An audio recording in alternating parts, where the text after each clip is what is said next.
기본간호학 2 김경순입니다. 우리 교재와 필기도구 준비되셨나요? 네, 그러면 한번 시작해 볼까요?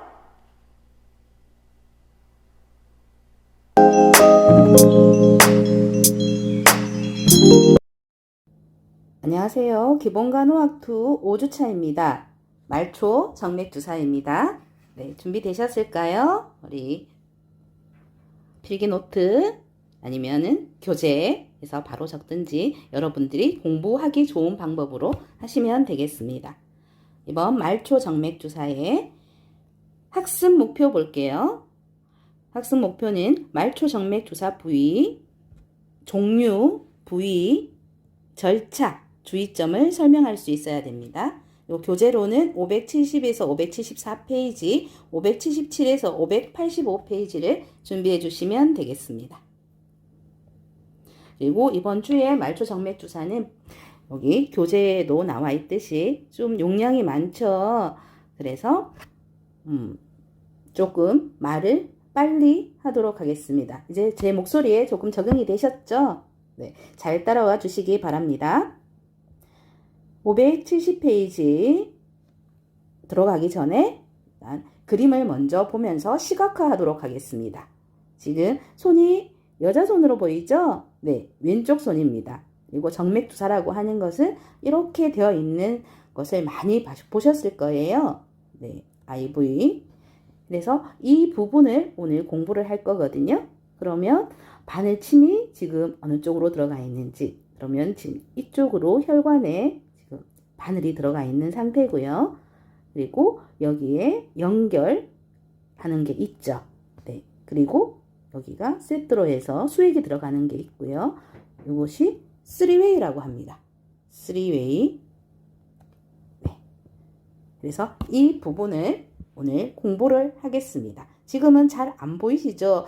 병원에서 보기는 했는데 이것이 잘 무엇인지 잘 모르겠다 하면 이 지금 보이지 않는 부분이 투시적으로 보일 거예요. 오늘 공부를 하게 되면.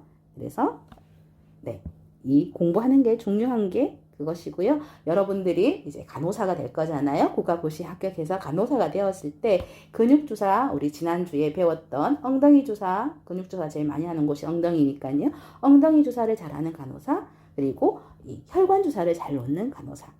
네, 그래서 간호사라고 하면 주사 바늘이 연상된다고 했었죠. 일반 사람들이. 그렇게 했을 때 이 정맥 주사의 스킬을 키우는 것이 중요하거든요. 그러면 오늘 공부를 하면서 그 부분을 잘 다가갈 수 있도록, 가까이 다가갈 수 있도록 이렇게 네, 머릿속에 정리해 놓으시면 되겠습니다. 그 부분에 있어서 정맥이라고 하면 이 혈관이잖아요. 여기 사진에 보이시는 분 엄청 혈관이 잘 보이시죠? 이 부분이 정맥, 여기다가 주사를 놓는 거거든요. 근데 병원에서는 이렇게 혈관이 좋지만은 않을 거 아니에요.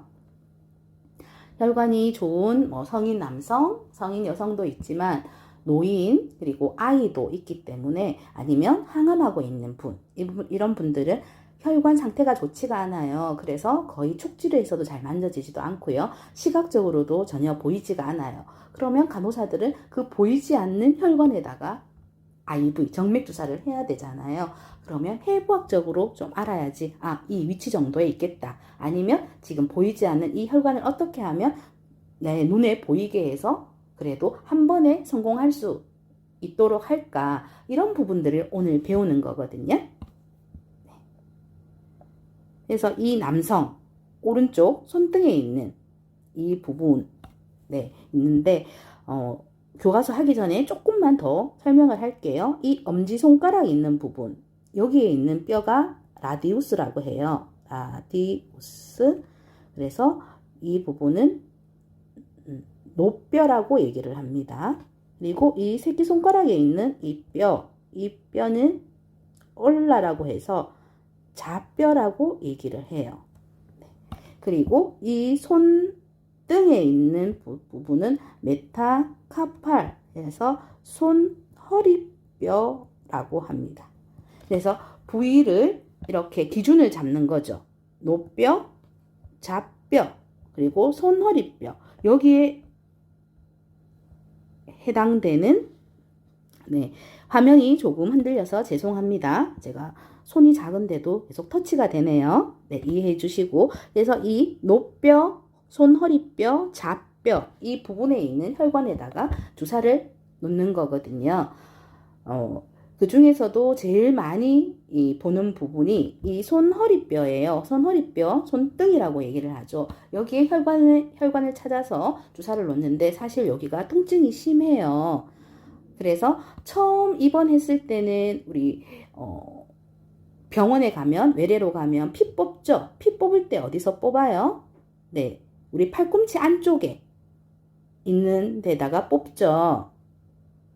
네, 보통 이 부분에서 네, 피를 뽑고, 그리고 우리가 위 내시경 할 때도, 수면 내시경 할 때도 여기에다가 혈관 주사를 놓습니다.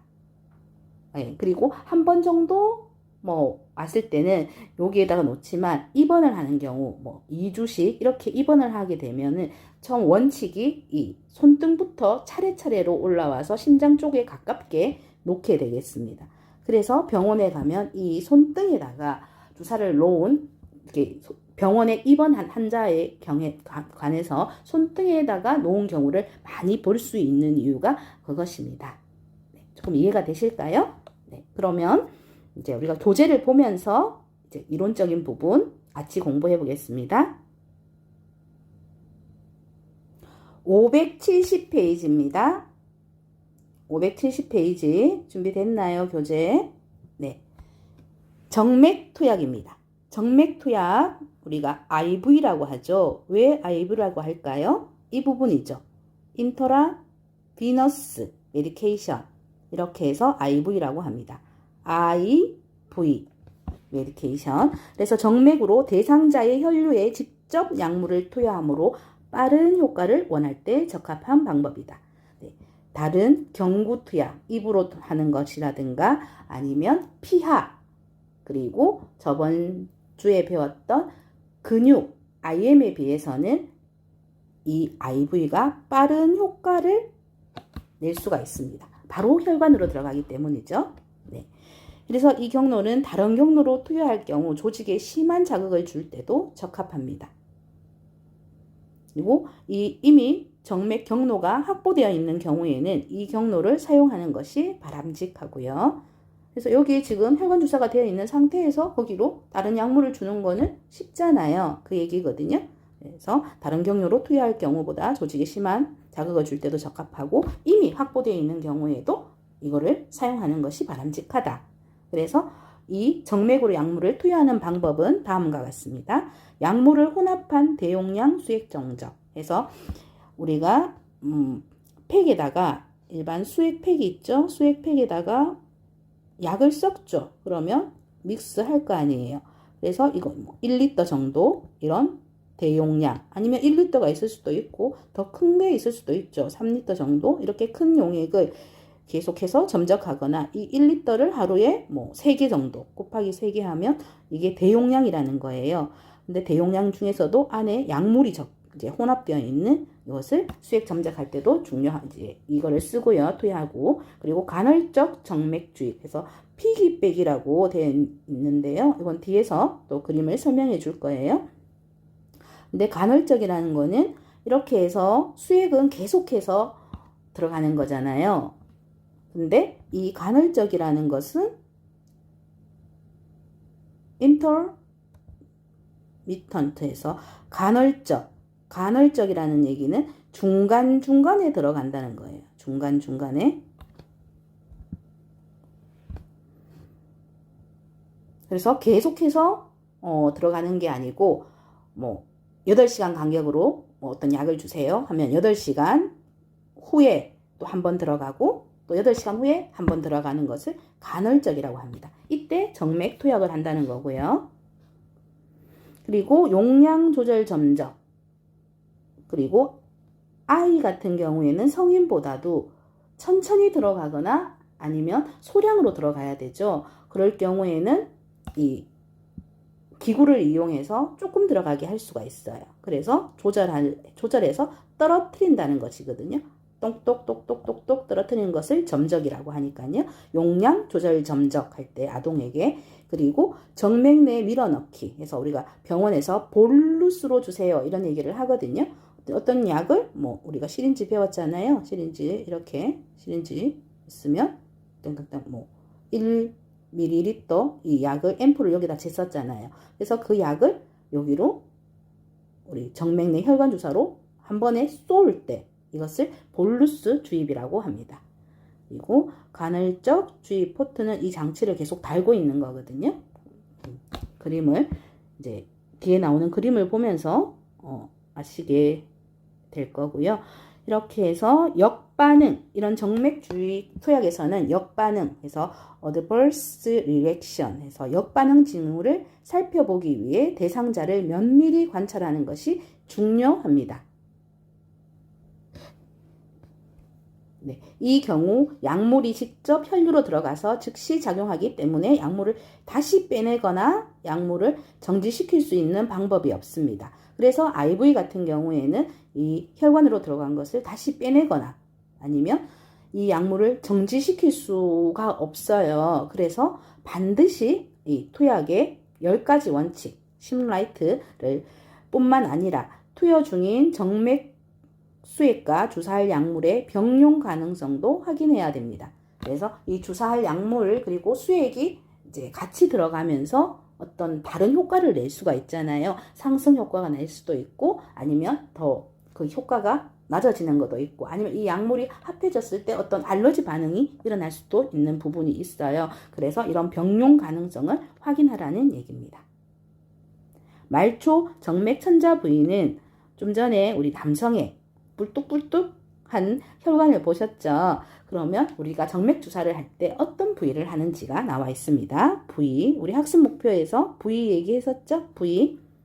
그래서 그 부위를 알 수 있어야 되는데 이 부위는 대상자의 연령, 정맥 주입 기간, 그리고 주입되는 용액, 정맥의 상태에 따라서 정맥 천자 부위는 다양합니다.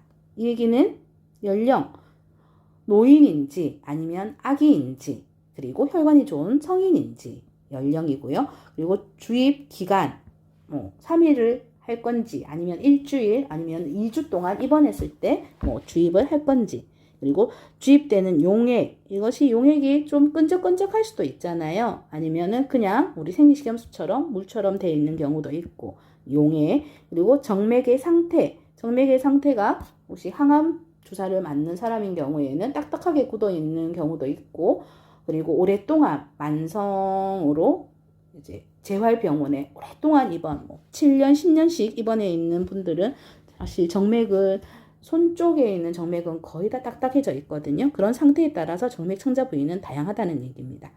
그래서 성인의 경우는 보통 팔과 손에 있는 정맥이 흔히 사용됩니다.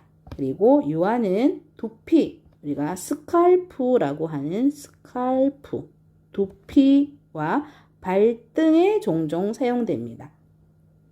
아기들은 손이 통통해요. 그리고 팔도 통통통하거든요. 그러다 보니까 혈관을 찾기가 쉽지가 않아요. 그래서 이 머리 두피라든가 아니면 발등에다가 놓게 됩니다. 이해가 될까요? 네. 그래서 빨리 주입할 필요가 있거나 고농도이거나 산도 혹은 알칼리도가 높거나 자극적인 약물이 포함된 용액을 주입할 때 좀 더 큰 팔에 있는 정맥이 손등에 있는 정맥보다 선호된다. 이 얘기는 무슨 얘기냐 하면요. 일단 손등은 정맥이 작겠죠. 작아요. 그런데 그런 작은 정맥에 고농도라든가 아니면 빨리 주입한다든가 산도 알칼리도가 높다든가 자극적이라든가 이런 걸 하면은 작은 혈관은 통증이 있어요. 그래서 여기보다는 좀 더 큰 팔에 있는 큰 혈관에다가 주사를 놓으면 된다는 얘기입니다. 네, 그래서 처음 정맥 천자를 수행할 때는 처음 이제 IV를 한다는 거죠. 팔의 먼 쪽, 이게 원위부. 원위부는 디지탈이라고 하죠. 원위부.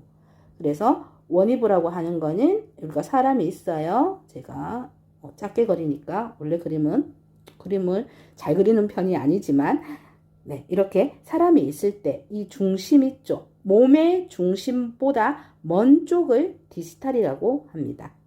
여러분들 뭐 해부 생리에서도 배웠겠죠? 네, 배웠죠? 그래서 디지털 이 먼 쪽부터 한다고 해서 손 팔에 있는 데서도 손 있는 부분, 이 먼 쪽에서부터 먼저 해서 심장 가까이로 갑니다. 그래서 심장 쪽은 우리가 프록시말이라고 하죠. 근위부. 지금은 원위부터 해서 근위부로 들어가는 겁니다. 그리고 하나 주의할 것이 뭐냐 하면은, 우리가 보통 팔다리는 지금 얘기했듯이 원위부터 이렇게 들어가요. 그러니까 뭐 손등부터 하든지 아니면 발등부터 해서 이거 심장 쪽으로 가는데 좀 전에 얘기했던 유아 얘기입니다.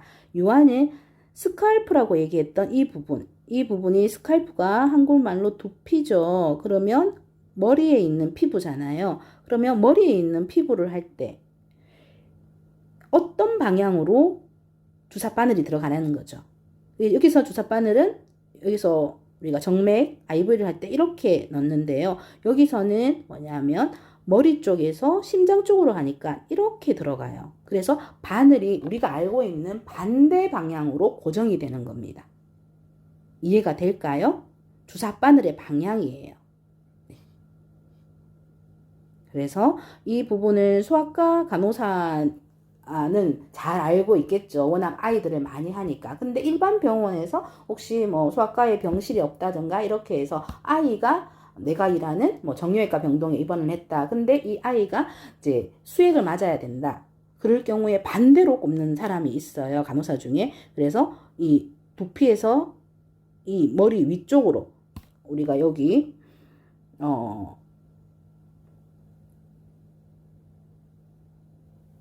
그러니까 정수리 부분으로 향해서 이렇게 주사바늘을 꼽는 경우가 있어요. 그러면 이것은 안 된다는 거예요. 특히 아이는 그러면 뭐 거기 압이 높아진다든가 뭐 문제가 생기거든요. 그래서 반드시 이것은 반대로 해야 된다는 겁니다. 그래서 심장 쪽을 향해서 주사바늘을 찌른다고 생각을 하면 되겠습니다. 571페이지 준비하겠습니다. 네, 571페이지에 보면 이제 이 부분이 천자 부위죠. 흔히 사용되는 천자 부위. 좀 전에 얘기했던 그 부분이에요. 우리가 노뼈라고 하는 라디우스 있는 부분 기준이에요. 라디우스. 그리고 또 얘기했던 게 뭐였죠? 네, 새끼손가락이 있는 쪽에 보이는 부분이 네, 올라 쪽이라고 했죠. 네. 그래서 여기 있네요. 좌쪽 피부 정맥. 그래서 여기는 노정맥이라고 하고요. 여기는 좌쪽. 보통 올라로 하는데 뭐 여기는 베실릭 베인이라고 하네요. 좌쪽. 네. 좌쪽 피부 정맥. 그래서 이쪽에 있는 부분 그리고 이 새끼손가락에 있는 부분. 그래서 노뼈, 좌뼈를 기준으로 해서 이렇게 적었는데 여기는 영어가 조금 다르네요. 네, 베인을 기준으로 하기 때문인 것 같아요. 정맥. 그래서 이 라디알 노정맥 그리고 좌쪽에 있는 거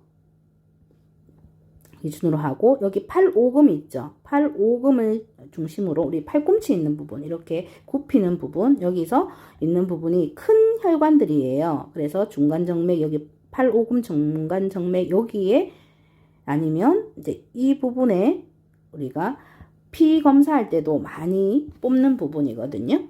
근데 처음부터는 여기 부분보다는 우리가 손허리뼈, 손등에 많이 한다고 했었잖아요. 네, 그래서 손등, 손허리 정맥, 그래서 메타카팔 해서 MC라고 얘기했던 그 부분의 네, 혈관들입니다. 혈관이 많죠. 네, 그래서 처음 입원을 해서 뭐 일주일 정도 입원을 한다고 하면 그 원위부, 네, 디지털 부분부터 디지털에서 지금 아이브를 시작해야 되기 때문에 지금 손 허리뼈에 있는 여기에 정맥에다가 1차적으로 네, 정맥 주사를 하고요. 그리고 점점 위로 올라오면서 노정맥, 좌쪽 피부 정맥 이렇게 해서 올라옵니다. 그래서 이 정맥이 어디에 위치하는지를 알아야지 간호사가 정맥 주사를 하겠죠. 네. 그 부분입니다. 손, 팔. 네. 그리고 여기 보니까 픽이라는 게 있죠. 말초 삽입 중심 정맥관. 찾아볼까요? 네. 이 부분입니다. 이 부분에 삽입을 해놓고 할 때마다 주사 바늘을 찌르는 게 아니고 이거를 유지를 한 상태에서 이제 주사를 주시오 하면 그때 이 유지되어 있는 픽에다가 주사 바늘을 꼽는 거예요. 그래서 피부를 뚫지가 않거든요. 여기는 지금 피부에 뚫어서 지금 고정되어 있는 상태거든요. 지금은 이해가 안 되죠. 그림을 보면서 계속해서 설명을 할게요. 이 픽은 뒤에 또 나오거든요. 지금 이 그림에서는 정맥이 어디에 위치하는지를 알면 되고 그 정맥 중에서도 그 기준을 노뼈, 잡뼈, 그리고 손허리뼈 이 세 가지를 기준으로 해서 정맥들이 분포해 있는 거를 머릿속에 그림으로 그려 놓으셔야 돼요. 그래서 대상자를 만났을 때 그 부분을 기준으로 해서 주사를 놓으면 되거든요. 그렇게 해서 그림 16-45는 이렇게 이해를 해주고요. 그래서 그 얘기입니다. 근위부로 옮겨가는 것이 일반적이다. 그래서 원위부에서 근위부로 옮겨가는 것이 일반적이다. 네, 앞쪽에 있겠죠. 그래서 디지털 쪽에서 프록시말 쪽으로 옮겨가는 것이 일반적이지만 근데 또 예외는 있다는 거죠. 예외는 노인인 경우에는 손등의 피하 조직이 소실되어 피부가 얇기 때문에 이제 이 부분은 사실은 잘 사용하지 않는다. 그래서 가장 좋은 방법은 아니라는 거예요. 근데 노인 중에서도 손등에 혈관이 좋으신 분이 있어요. 그분은 그냥 손등에 할 수도 있다는 거죠. 근데 일반적으로 나이가 들면 이제 피부에 이 손등의 피부가 많이 이제 노화가 되면서 손등에는 노인들은 잘 안 놓는다 이 얘기예요. 근데 그 일반 성인 같은 경우에는 손등부터 시작을 한다.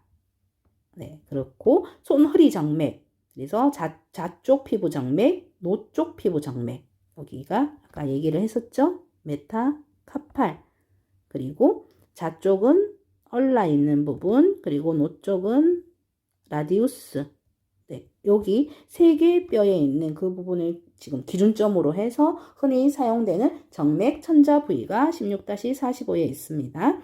그리고 주로 체혈, 그리고 볼루스 형태의 약물 주입, 그리고 픽 이런 걸 삽입을 위해서 남겨둔다 해서 이 부분 있죠? 네, 픽 삽입 부위는 일단 IV를 찌르지 않고 이 부분은 혈관을 남겨둔다는 얘기입니다. 이 남겨둔다는 얘기는 한번 이제 그 천자를 해서 IV를 거기다 고정을 시켜버리면 바로 쓸 수는 없잖아요. 그 혈관이 막힐 때까지 좀 사용할 수 없기 때문에 여기 천자를 하기 위해서 뭐 닥터가 오다를 내겠죠. 하루나 3일 후에 뭐 피를 팔로 파시오, 피 검사를 다시 내시오 하면은 피를 뽑을 장소를 남겨놔야 될 거 아니에요. 그래서 주로 사용되는 체열하는 부위이기 때문에 그 픽 삽입 부위는 이 부분은 남겨두어라 이 내용입니다. 그래서 정맥 선택 보시면 571페이지 실무 지침을 보겠습니다. 그래서 팔의 말단 부위 정맥부터 먼저 선택한다. 이 말단 부위가 좀 전에 얘기했던 디지털, 그래서 원위부가 되겠습니다. 원위부, 말단. 네, 말단 부위 정맥부터 먼저 선택한다. 그래서 다음번 정맥 천자는 첫 번보다 근위부가 선택되어야 된다. 네, 이해가 될까요? 손이 이렇게 있으면 처음에 여기에다가 정맥 주사를 했어요. 그리고 그 다음에는 이 연결되는 이 부위 중에서 뭐 여기 더 위쪽에다가 주사를 하라는 얘기입니다.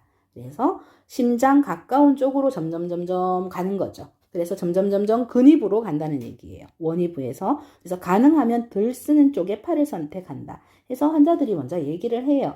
저 오른손잡이니까 왼손 놔주세요. 아니면 왼손잡이는 오른손이 놔주세요. 그래서 좀 더 덜 쓰는 쪽에 팔을 선택해 주고요. 그리고 아래의 정맥을 선택한다 해서 쉽게 촉지되고 부드럽고 불룩하게 튀어나온 정맥, 그래서 촉지가 잘 되거나 아니면은 튀어나온 정맥에는 바늘을 찌르기가 좋겠죠. 네, 보통 그걸 많이 선택을 하고요. 그래서 뼈에 의해 자연스럽게 지지되는 정맥.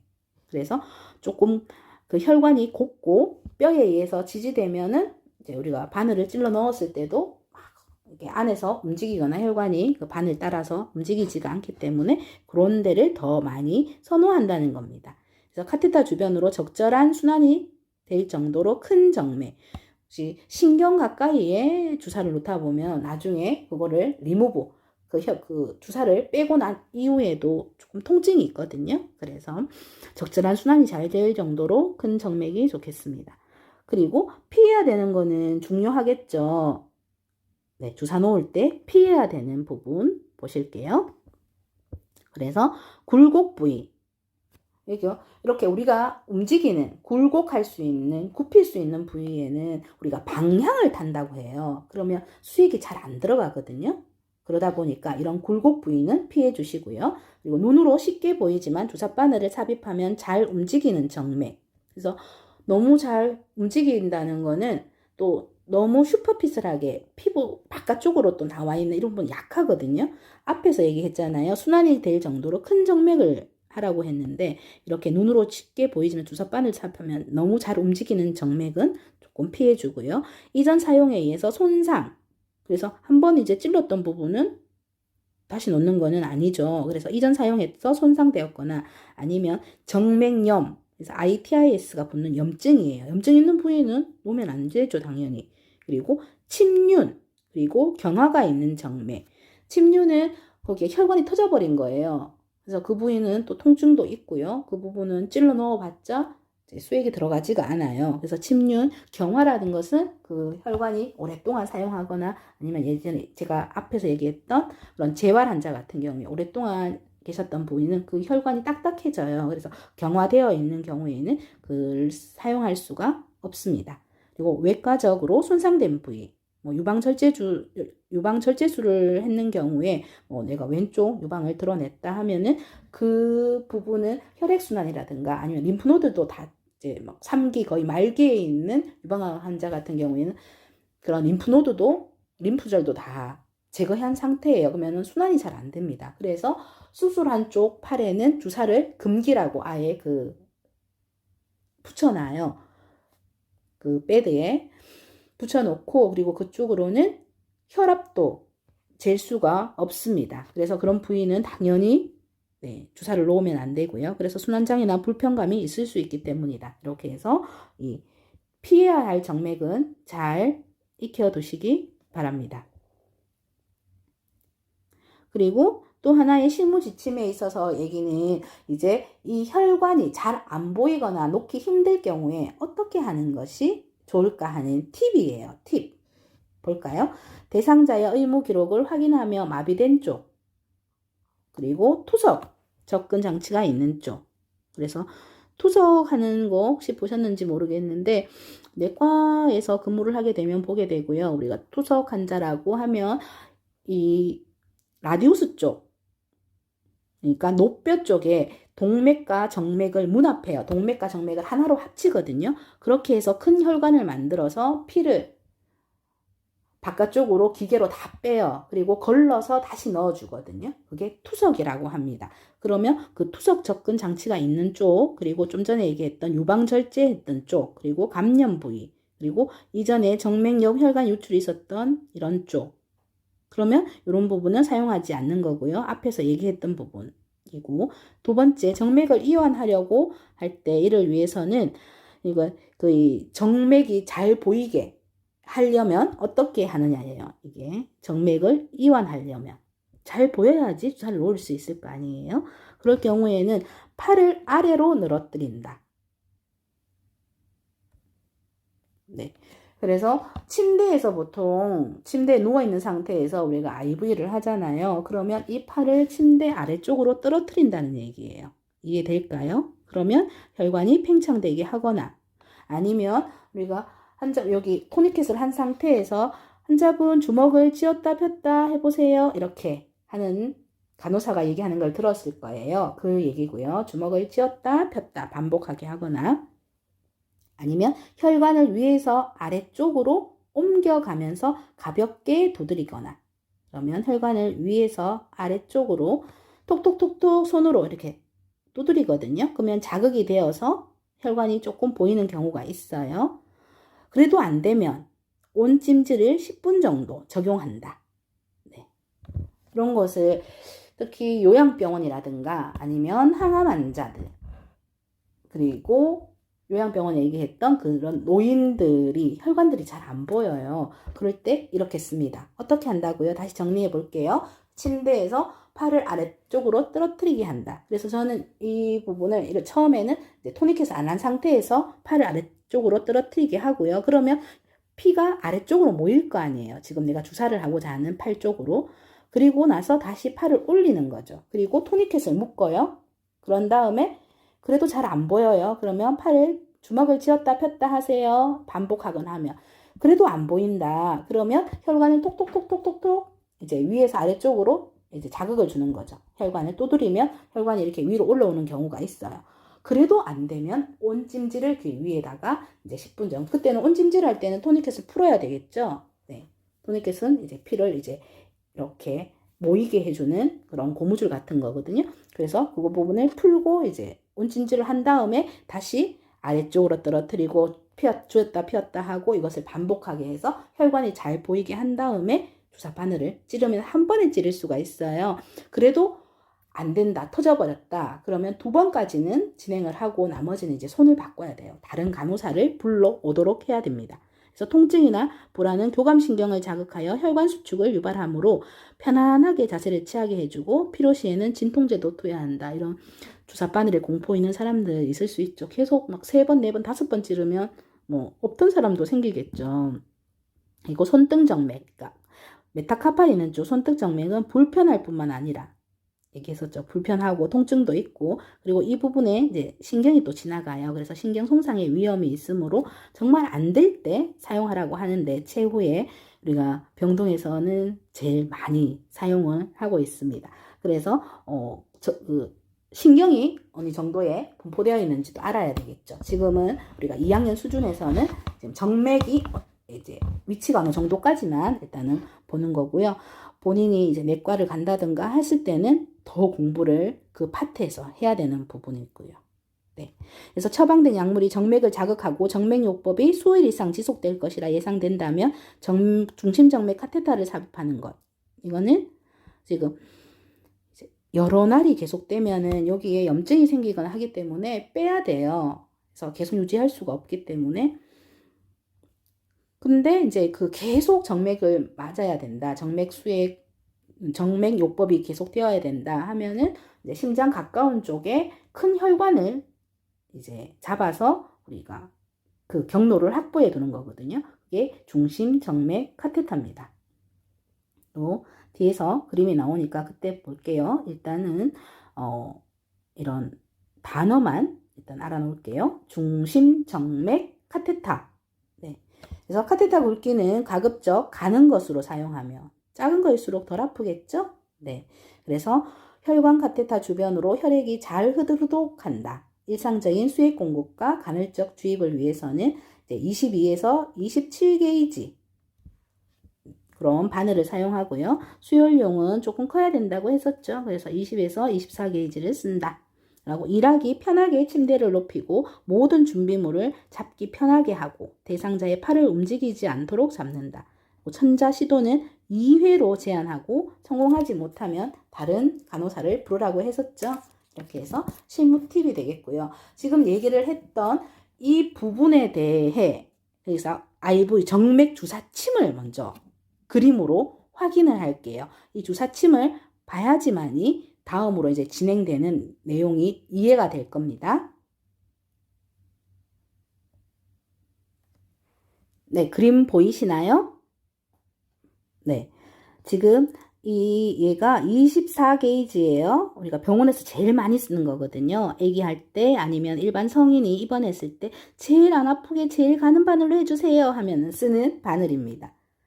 그리고 이게 지금 멸균되어 있는 상태고요. 그래서 그 봉투예요. 그래서 24게이지이고요. 그리고 그 주사 바늘, 그 쇠로 된 거는 4분의 3인치라는 거고, 길이가.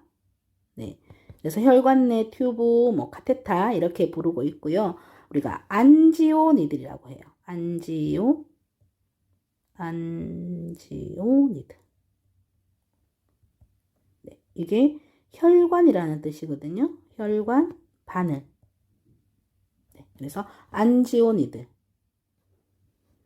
그래서 안에 이거를 이제 여기서 오픈, 필 오픈이라고 되어 있죠. 여기를 뜯으면 어떤 모양이 나오냐 하면요. 나오기 전 여기 요거부터 봐야 되겠네요. 제조일로부터 3년까지 유효기간을 항상 확인해야 된다 했죠. 그래서 여기는 18년 1월 26일이에요. 그러면은 3년을 더하면 21년 1월 26일까지 사용할 수 있다는 겁니다. 여기까지 보셨죠? 그래서 얘를 이제 오픈을 했어요. 그러면 안에 들어있는 모양이 이거예요. 네. 병원에서 봤을 겁니다. 그러면 여기에 어떻게 되어 있냐 하면 이제 이 뚜껑을 제거를 하면 이 모양이 나오죠. 네. 그림을 보시고 네. 같은 모양입니다. 그래서 여기서 보였는 거는 이제 이 모양에서 여기를 찔러요. 여기가 사면이 위로 가게 해서 환자분한테 찔러요. 그러면 여기 안에가 뭐가 있냐 하면 이 안에 있는 부분이 이 쇠바늘이에요. 이 쇠바늘에 제대로 이제 혈관에 들어갔다면 여기에 피가 나오면서 뒤에 이 부분에 빨갛게 피가 보여요. 네, 여기에 보인다는 얘기죠. 찔렀을 때. 그러면 이제 얘를 빼버리는 거죠. 네. 빼버리고 이 부분이 이 부분이 혈관에 남아 있는 거예요. 그리고 이 부분은 이제 바깥쪽에서 연결하는 부분이고요. 그래서 이 그림을 먼저 이해를 해야지 네, 다음 상황이 이제 나올 것 같아서. 그런데 예전에 1980년도, 90년도 초반까지는 어떠냐 하면은 이 플라스틱이 없었어요. 이 부분이. 그래서 환자한테 들어가 있는 부분이 이 쇠바늘이 환자 몸에 이제 들어가 있고 여기를 연결을 했었어요. 그러다 보니까 조금만 움직이면 이 바늘이 혈관을 찔러서 터져버리겠죠. 그런데 지금은 어떠냐 하면 이 플라스틱, 이 부분이 혈관 내에 들어가 있는 거예요. 그러면 이 플라스틱이라고 보니까 플렉시블 하잖아요. 그래서 이 주사를 맞고도 충분하게 손허리뼈에 나왔을 때도, 손허리뼈에 있는 정맥에 나왔을 때도 이렇게 움직이는 게 가능하다는 얘기입니다. 이해가 될까요? 네. 그렇게 하는 그림이고요. 교재로 다시 돌아와서 572페이지 보겠습니다. 정맥요법 준비물입니다. 그래서 아까 대용량을 할 수 있다고 했었죠. 그래서 뭐 소용량부터 작은 용량 50부터 시작해서 뭐 100, 250, 500, 1000 해서 우리가 1리터 얘는 지금 500이라고 적혀 있죠. 그래서 500을 줄 수도 있고 1리터까지 아니면 뭐 3000ml까지 다양한 크기가 있다. 그래서 이 부분은 우리가 플라스틱 백이라고 했는데 이 책이 현문사에 있는 이 책이 외국 원서를 번역했다고 했잖아요. 그래서 우리가 보통 아는 우리가 플라스틱은 딱딱한 거라고 생각하는데 외국에서는 이런 비닐팩들을 모두 지칭하는 것이 플라스틱 백이에요. 네. 그래서 왜 플라스틱인데 비닐이지? 이렇게 궁금해하는 학생이 있을 것 같아서 설명드렸고요. 그래서 플라스틱 백으로 되어 있고 그 전에는 유리병으로 있었거든요. 옛날에는. 그래서 지금도 유리병, 꼬마병을 사용하는 게 있어요.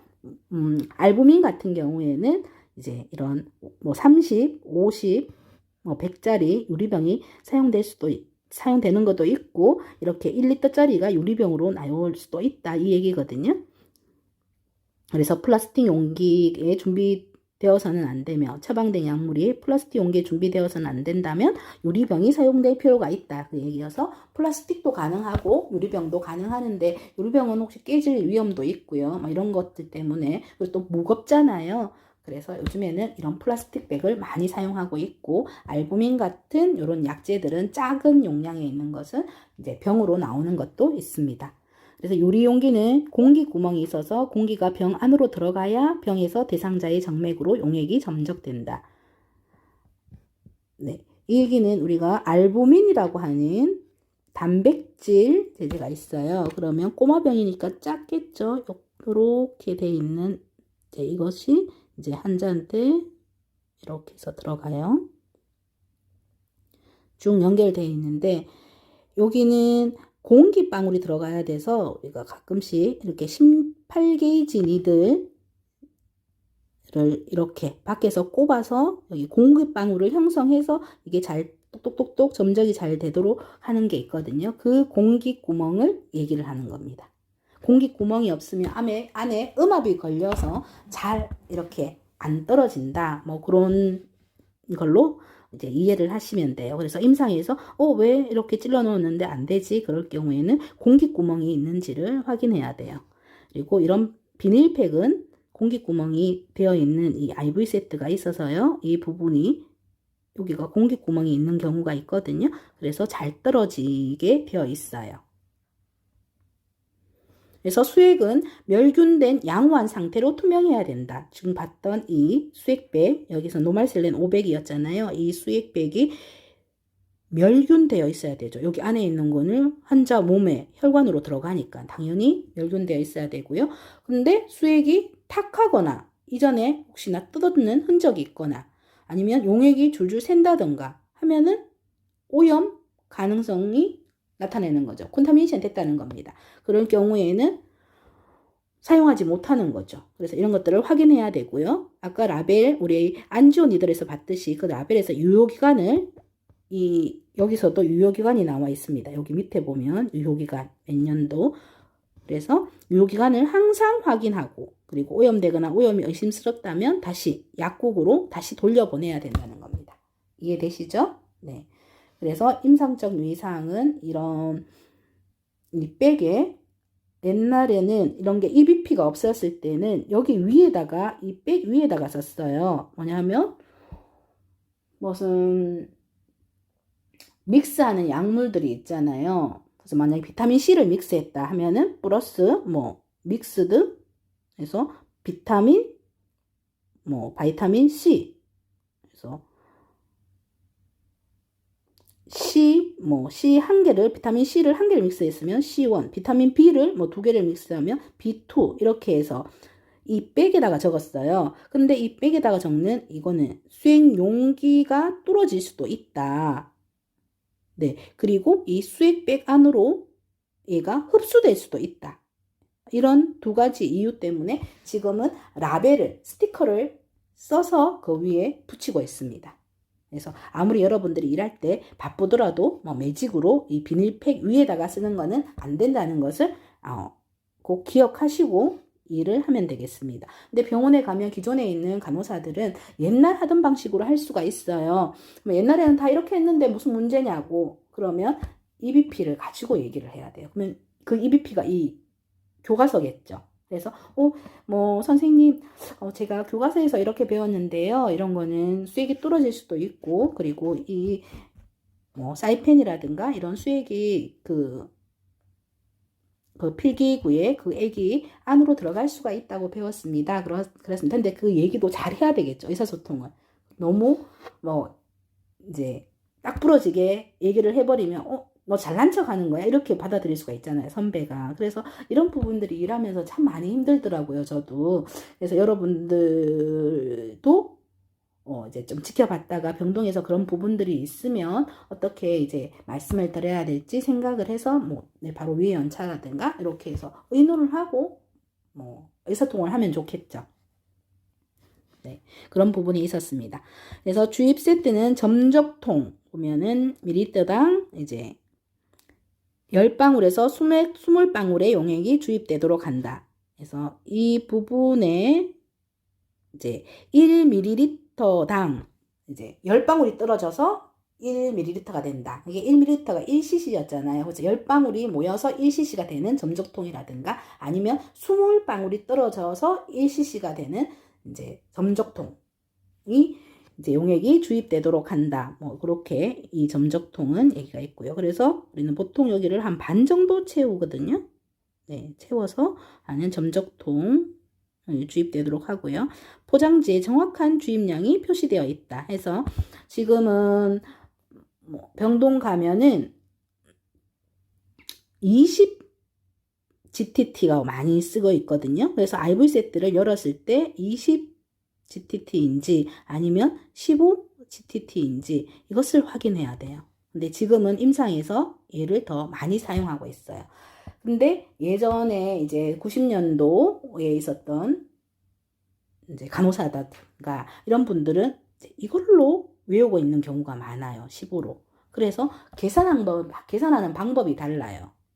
그래서 여러분들은 이제 배운 사람들이니까 IV 세트를 보고 이게 지금 몇 드랍인지 몇 GTT인지를 확인하고 연결하셔서 이제 오더를 받으시면 돼요. 그래서 표준형 정맥 주입세 때 이제 그 그림을 보면서 이제 이름을 이제 익히셔야 되잖아요. 그래서 이 부분은 수액 용기 삽입침 보이시죠? 그래서 여기를 같이 보면은 이 부분이에요. 그래서 여기를 뚫을 수 있도록 하는 삽입침이 되어 있고요. 그리고 좀 전에 봤던 점적통은 이제 똑똑똑똑 방울이 떨어져서 모이는 곳. 이것을 점적통. 그리고 여기 보면 1차 포트라는 게 있고 2차 포트라는 게 있죠. 그래서 이 점적통에서 가까운 부분이 1차, 그리고 조금 먼 부분이 2차인데요. 이게 지금 우리가 피기라는 피기라는 단어를 여기서 쓰기는 하거든요. 피기가 돼지 꼬리, 뭐 돼지에서 나온 돼지 꼬리 피기 테일이라고 하는데, 돼지 꼬리, 이 모양이 돼지 꼬리가 이렇게 생겼어요. 감마처럼. 네. 그래서 이 부분이 이렇게 보이죠. 그래서 이렇게 내려오고 여기다가 약물을 주입할 수가 있어요. 아까 볼루스라고 얘기를 했던 뭐 약물제 오다가 나서 뭐 어떤 용액을 아니면 진통제를 뭐 IV로 주세요 하면은 볼루스로 주세요 하면 여기에다가 찔러서 줄 수가 있는 거예요. 여기도 줄 수도 있고 여기 2차 포트 여기서도 줄 수가 있는 거. 그리고 이 점적통을 해놨는데 이 부분이 조절기예요. 이 조절기에서 어느 정도 여느냐에 따라서 여기가 빨리 떨어지는지 늦게 떨어지는지 볼 수가 있습니다. 그리고 또 여기서도 조절기가 있어요. 여기 조절기는 이제 이렇게 해버리면 아예 잠겨버리는 거예요.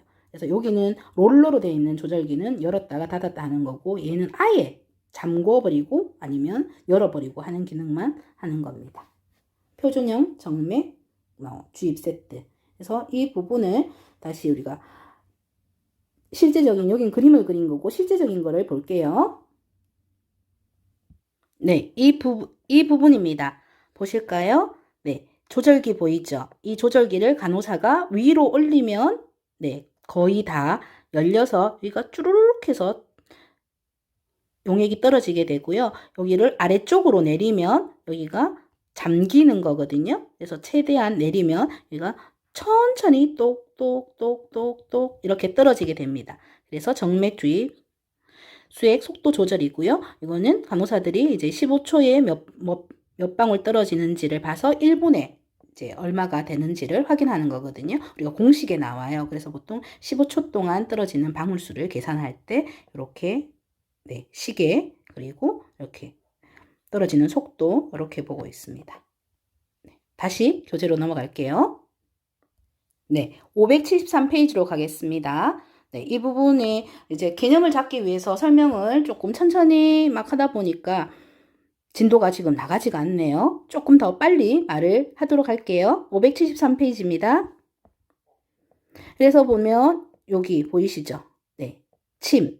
그래서 그 플라스틱 백에다가 연결하는 부분이었고요. 여기가 똑똑똑똑 떨어지는 이 부분이 마이크로 점적통이라고 해서 여기 일반적인 거에는 여기 침이 없어요. 근데 B에서는 이 바늘 침이 있는 것이 마이크로 아주 작게 떨어질 수 있는 거고요. 여기는 공기 통로, 찔러서 있는 공기 통로가 지금 따로 없다는 거고, 그러니까 공기 통로는 얘기했었죠. 알부민 같은 경우에는 찔러 넣었을 때 또 옆에서 뭐 18개 진이들을 한 번 더 찔러서 공기 통로를 만들어 준다는 거. 근데 이 IV 세트 자체에 지금 공기 통로가 없는 거고, 여기서는 A와 B와 차이점은 이 침이 있는 거. 그래서 마이크로가 되는지 그거를 아는 거고요. 네, 여기 16-49에는 보면은 지금 나사 잠금형 캐뉼라 해서 여기는 안에 나사가 이렇게 나사가 돼 있어서 여기를 연결하는 거고요. 그리고 나사가 아닌 이렇게 집게 형식으로 레버로 되어 있는 것도 있다. 이렇게 해서 이제 연결하는 걸 보시면 되겠습니다.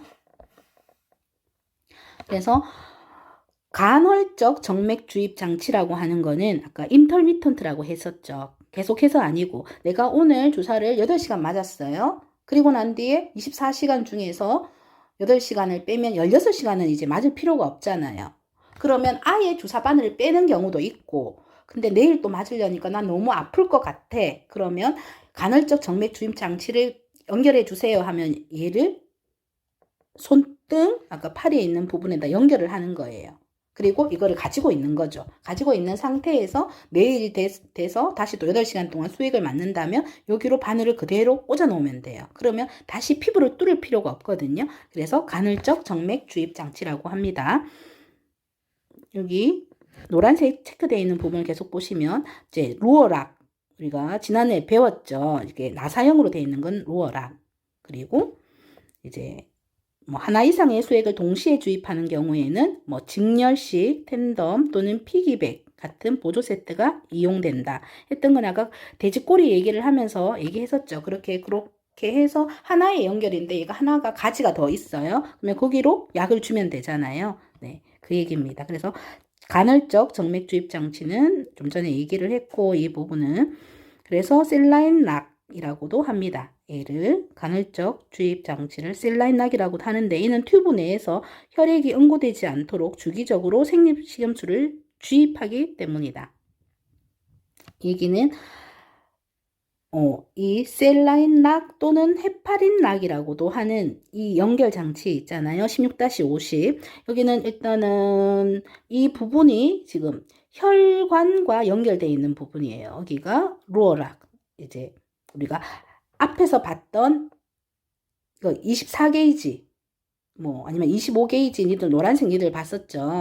다시 잠깐만 볼게요. 24게이지 니들 이 부분에 그대로 연결이 되는 게 아까 셀라인 락 부분이에요. 이 부분에다 연결이 되는 거거든요. 그러니까 혈액이 나올 거 아니에요. 혈액이 나오면 굳어버리겠죠. 그래서 그 부분을 계속 셀라인으로 씻어준다든가 아니면 헤파린 제제가 묻어있는 헤파린 락을 달아주는 거예요. 그러면 혈액이 굳지 않으니까 또 연결을 할 수가 있다는 얘기입니다.